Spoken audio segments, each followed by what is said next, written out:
Alors bonjour, ici Isabelle Tremblay, professeure de comptabilité au Collège de la Cité. Alors ceux qui ont regardé la première capsule, j'ai enlevé mes petits cheveux verts pour la suite. Alors l'objet de la capsule en fait maintenant c'est de couvrir les activités abandonnées. Alors, comme mentionné dans la capsule précédente, en fait, c'est que les activités abandonnées vont être présentées distinctement à l'état des résultats pour principalement deux raisons. La première, c'est pour permettre une comparaison aux utilisateurs entre les différents états financiers. Puis surtout, c'est pour permettre aux utilisateurs de faire une prévision. Okay? Donc, si les activités qui sont présentées dans les états financiers n'auront pas lieu l'an prochain, bien à ce moment-là, ça donne absolument rien de les présenter. Okay? Donc, c'est vraiment dans cette optique-là. OK? Alors, les activités abandonnées vont être présentées distinctement à l'état des résultats, donc après le bénéfice d'exploitation. OK? Donc, pour être une activité abandonnée, il y a trois critères. Okay? Donc, il y a trois principaux critères à respecter. Le premier, c'est que l'activité doit être une composante de l'entreprise. Okay? Donc, quand on parle d'une composante, en fait, moi, je pense souvent au bloc Lego. Okay? Donc, il faut que ce soit un morceau de Lego là, qu'on est capable d'enlever. Okay? Donc, on est capable de retirer.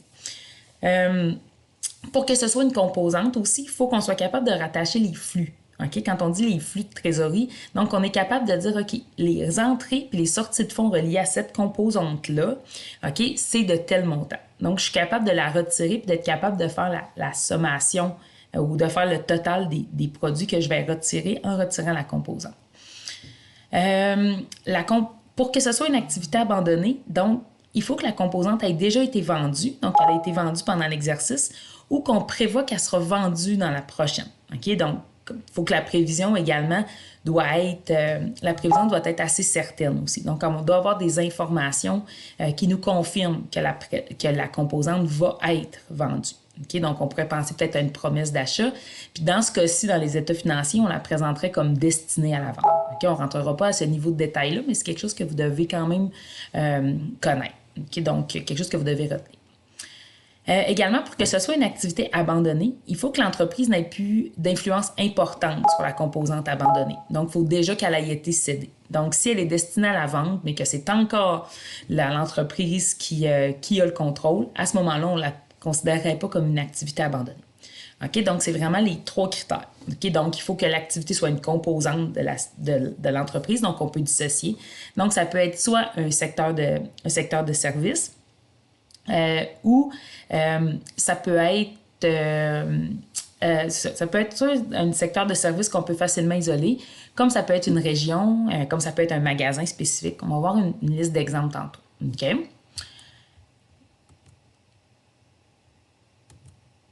Donc ici, justement, voici les exemples. Donc, vous avez une liste d'exemples ici. Là, je ne relirai pas en détail avec vous.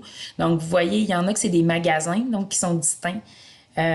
Donc ici, vous avez l'exemple de la pharmacie. Ensuite, vous avez un exemple d'un service, ici, d'un type de produit qui est pas livré, dans le fond, qui cesse d'être fabriqué. Puis finalement, vous avez l'exemple ici d'un magasin, okay, donc qui serait fermé parce qu'il est tout simplement pas rentable. OK? Donc, dans tous ces exemples-là, en fait, les trois critères de comptabilisation des activités abandonnées sont respectés. Comment on va présenter les activités abandonnées aux états financiers? Bien, premièrement, on va les présenter de manière distincte à l'état des résultats. On va avoir des exemples tantôt dans les exercices que vous allez avoir à faire. Puis deuxièmement, on va éliminer tous les flux de trésorerie, okay, qui sont relatifs à l'activité abandonnée. Donc, on va les enlever de l'état des résultats. On va les enlever des flux de trésorerie également. OK? OK, donc vous avez... OK, bon. OK, donc c'est ce qui conclut en fait les activités abandonnées. Je vous dirais que c'est la théorie, le plus important, ce sera la pratique. Donc, je vous réfère aux différents problèmes que vous avez de disponibles avec les solutions qui sont mises à votre disposition. OK, merci beaucoup. Au revoir.